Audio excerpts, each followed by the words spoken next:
Hello everyone, welcome to my another mini blog.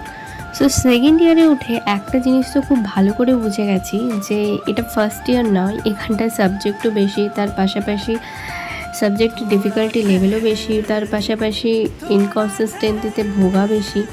So আমি আজ college থেকে এসেই সোজা বসে পড়েছিলাম পড়তে, কারণ আমি জানি প্রতিদিন আমি প্রোক্রাস্টিনেট করছি আর এভাবেই আমার টাইমগুলো চলে যাচ্ছে। বাইরের আকাশটা বেশ মেঘলা মেঘলা করে এসেছিলো, আর সেই খুঁজিতে শাহানাজ আজকে পকোড়া ভেজেছিল। আমি ওখান থেকে একটা গরম পকোড়া নিয়ে এসে খেয়ে নিয়েছিলাম পড়তে পড়তেই। তারপর বেশ কিছুটাক্ষণ ধরে পড়লাম অ্যান্ড অ্যাট লাস্ট ভাবলাম যে না, এবার একটু বাইরে বেরোনো যায়, কারণ মাইন্ডটা ফ্রেশ করা ইজ ভেরি মাচ ইম্পর্ট্যান্ট। আজকে প্ল্যান হয়েছিল রাত্রে আমরা বিরিয়ানি খাবো, তো সেই মতো আমি বেরিয়ে পড়েছিলাম। আকাশে খুব জোরে মেঘ ডাকছিল, খুব ভয় লাগছিল, বাট খাওয়ার তো খেতেই হবে, তাই না? তো চলে গেছিলাম দোকানে। আসার সময় দেখি টিপটিপ করে বৃষ্টি পড়ছে, ভাগ্যিস ছাতাটা নিয়ে গিয়েছিলাম। এসে একটুক্ষণ পরে নিয়েছিলাম অ্যান্ড দেন আমরা করে নিয়েছিলাম ডিনার।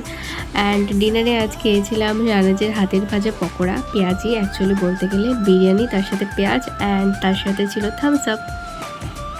আর খেতে খেতে আমরা দেখে নিয়েছিলাম আজব প্রেম কি গজব কাহানি, যেটা আমি কোনো দিনও দেখিনি। আমি জানি এটা অনেক পুরোনো দিনের সিনেমা, বাট আমার দেখা হয়নি তো হয়নি। সো দেখা হচ্ছে নেক্সট মিনি ব্লগে। Till then by.